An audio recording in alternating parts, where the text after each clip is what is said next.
Hi, നമസ്കാരം.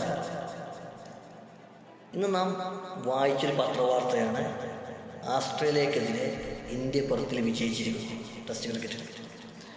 കുറച്ച് ദിവസങ്ങൾക്ക് മുമ്പ് അല്ലെങ്കിൽ ആഴ്ചകൾക്ക് മുമ്പ് ന്യൂസിലൻഡ് ഇന്ത്യയിൽ വന്ന് ഒരു പരമ്പര നടത്തിയിരുന്നു 3 മത്സരങ്ങളിൽ. ഈ 3 മത്സരത്തിലും ന്യൂസിലൻഡ് ഇന്ത്യയെ പരാജയപ്പെടുത്തി. എവിടെ? ഇന്ത്യ എന്ന മണ്ണിൽ. അപ്പോൾ നമ്മുടെ പത്രമാധ്യമങ്ങളൊക്കെ നമ്മുടെ താരങ്ങളെയും നമ്മുടെ ഇന്ത്യൻ ടീമിനെയും ഒക്കെ വിമർശിച്ചു, പേരെടുത്ത് പറയാതെ വിമർശിച്ചു. പക്ഷെ അവരതിലൊന്നും തളരാതെ അവർ പരിശ്രമിച്ചു, അവർ പ്രയത്നിച്ചു. അതിൻ്റെ റിസൾട്ട് ഇന്ന് അവർക്ക് കിട്ടി. അവർ ആസ്ട്രേലിയൻ മണ്ണിൽ പോയിട്ട്, അതാണ് ആ പോയിന്റ്. ഇന്ത്യൻ മണ്ണിൽ ന്യൂസിലൻഡ് വിജയിച്ച,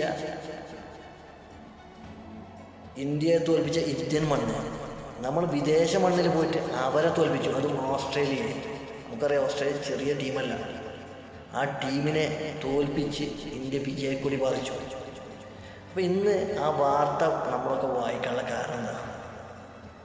നമ്മൾ ഇന്ത്യൻ മണ്ണിൽ പരാജയപ്പെട്ടപ്പോൾ, അവരെ തളർത്തിയപ്പോൾ, അവരെ വിമർശിച്ചപ്പോൾ, അവരത് നെഗറ്റീവായി എടുക്കാതെ, അവർ തളരാതെ ആ വിമർശനങ്ങളെയൊക്കെ അവർ ഊർജ്ജമാക്കിയെടുത്ത് അവർ പരിശ്രമിച്ചു. അതിൻ്റെ ഫലം ഇന്ന് നമുക്ക് കാണാൻ സാധിച്ചു, നമ്മുടെ പത്രമാധ്യമങ്ങളിലൂടെ വായിച്ചറിഞ്ഞു, അല്ലേ? അപ്പോൾ അവരെ വിമർശിച്ച അതേ പത്രമാധ്യമങ്ങൾ അവരെ പുകഴ്ത്തിപ്പാടുന്ന ഒരു സന്ദർഭം ഇവിടെ അവരാൽ തന്നെ ഉണ്ടാക്കി. അവരന്ന് പരാജയപ്പെട്ട സമയത്ത് അവർ ഹൃദയം പൊട്ടി അല്ലെങ്കിൽ വിഷമിച്ച് അവർ തളർന്നിട്ടുണ്ടെങ്കിൽ എന്തായിരുന്നു അവസ്ഥ? നമുക്കിന്ന് ഈ വാർത്ത വായിക്കാൻ പറ്റും. അപ്പോൾ എല്ലാ വിജയത്തിൻ്റെ പിന്നിലും ഒരുപാട് പ്രയത്നങ്ങളുണ്ടാവും, ഒരുപാട് പരിശ്രമങ്ങളുണ്ടാവും. ഈ വിജയത്തിലേക്ക് പോകുന്ന എല്ലാവർക്കും ഒരുപാട് പ്രയാസങ്ങൾ അനുഭവിക്കേണ്ടി വന്നിട്ടുണ്ടാകും. ചിലപ്പോൾ കളിയാക്കലുകളുണ്ടാകും, കുറ്റപ്പെടുത്തലുകളുണ്ടാകും. അതിലൊന്നും നമ്മൾ തളരാതെ നമ്മൾ മുന്നോട്ട് പോയിക്കൊണ്ടേയിരിക്കണം. നാം നമ്മുടെ ലക്ഷ്യത്തിലേക്ക് മാത്രം നോക്കി, നമ്മുടെ ശ്രദ്ധ ലക്ഷ്യത്തിലേക്ക് മാത്രം കേന്ദ്രീകരിച്ച് ആ ലക്ഷ്യത്തിലേക്ക് മാത്രം നടന്നു നീങ്ങുക. ഒരു ദിവസം എല്ലാവരും ആ വിജയം എന്ന ലക്ഷ്യത്തിലേക്ക്, നാം നിശ്ചയിച്ച ലക്ഷ്യത്തിലേക്ക് എത്തിച്ചേരും. ഒരു വിജയം ആകസ്മികമല്ല, ഒരു വിജയം പെട്ടെന്നുണ്ടായതല്ല, ഒരു ദിവസത്തിൻ്റെ റിസൾട്ടല്ല, ഒരു മാസത്തിൻ്റെ റിസൾട്ടല്ല. അങ്ങനെയൊക്കെ കിട്ടുന്നവരുണ്ടാകാം, പക്ഷേ അതൊക്കെ എക്സെപ്ഷണൽ കേസ് എന്ന് മാത്രമേ നമുക്ക് പറയാൻ പറ്റുള്ളൂ. നോർമല്, കോമണായിട്ട് അല്ലെങ്കിൽ ജനറലായിട്ട് നമ്മൾ പറയുമ്പോൾ ഒരു വിജയം പെട്ടെന്നുണ്ടാകുന്നതല്ല. ഒരുപാട് കാലത്തെ പരിശ്രമ ഫലമായിട്ടാണ് വിജയങ്ങൾ ഉണ്ടാകുന്നത്. ഉദാഹരണത്തിന് നമ്മളെ ഫുട്ബോൾ മാച്ച്, നമ്മളൊരു ഫുട്ബോൾ ടീം, അതിനെ പരിശീലിപ്പിക്കാൻ നമ്മളൊരു കോച്ചിനെ വെക്കാറില്ലേ? അതും എല്ലാ ടീമുകളും ലോകത്തിലെ നമ്പർ 1 കോച്ചിനെ തന്നെ വെക്കാൻ എത്ര ക്യാഷ് എറിഞ്ഞിട്ടാണ് പരിശ്രമിക്കുന്നുണ്ട്. അതിന് കാരണം എന്താണ്?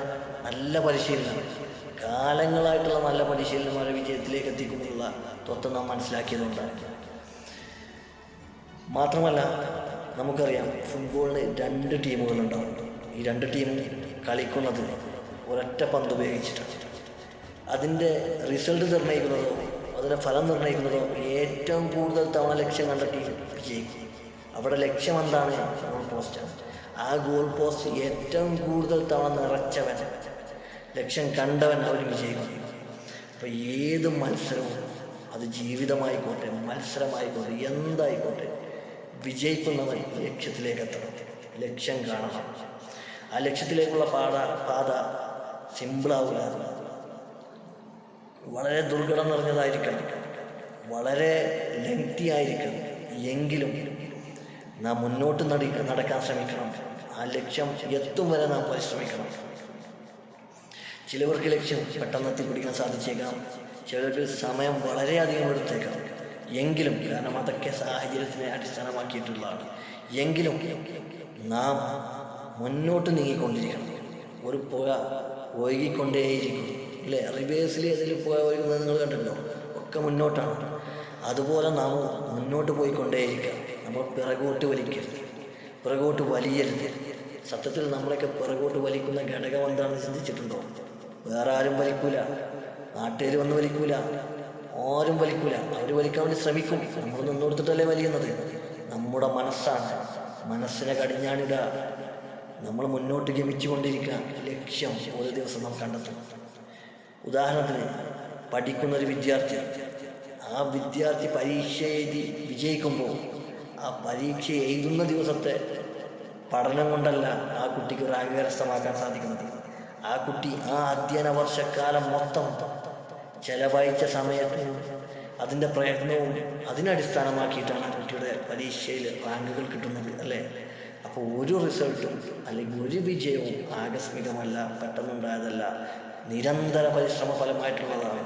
അതിലൊരുപാട് പേര് കളിയാക്കും, ഒരുപാട് പേര് കുറ്റപ്പെടുത്തും. നാം അതൊന്നും മെയിൻ ചെയ്യണ്ട, അതൊന്നും നമ്മളെ ഭാഷയേ അല്ല, അത് നമ്മളെ ബന്ധപ്പെട്ട കാര്യമേ അല്ല. നാം മുന്നോട്ട് പോയിക്കൊണ്ടേയിരിക്കുക, പരിശ്രമം ചെയ്യുകില്ലെന്തിനേയും വശത്തിലാക്കാൻ കഴിവുള്ള വണ്ണം ചെറുങ്ങളാ കൈകളെ നൽകിയത്രേ മനുഷ്യനെ പാരിലയച്ച ദീശ. കറക്റ്റല്ലേ? അപ്പോൾ പരിശ്രമിച്ചു കൊണ്ടേയിരിക്കുക, ലക്ഷ്യം കാണും വരെ പരിശ്രമിക്കുക. ലക്ഷ്യം ഒരു ദിവസം നാം നേടിയെടുക്കും, അന്ന് നമ്മുടെ ജീവിത വിജയത്തിൻ്റെ പൂർത്തീകരണമാണ്.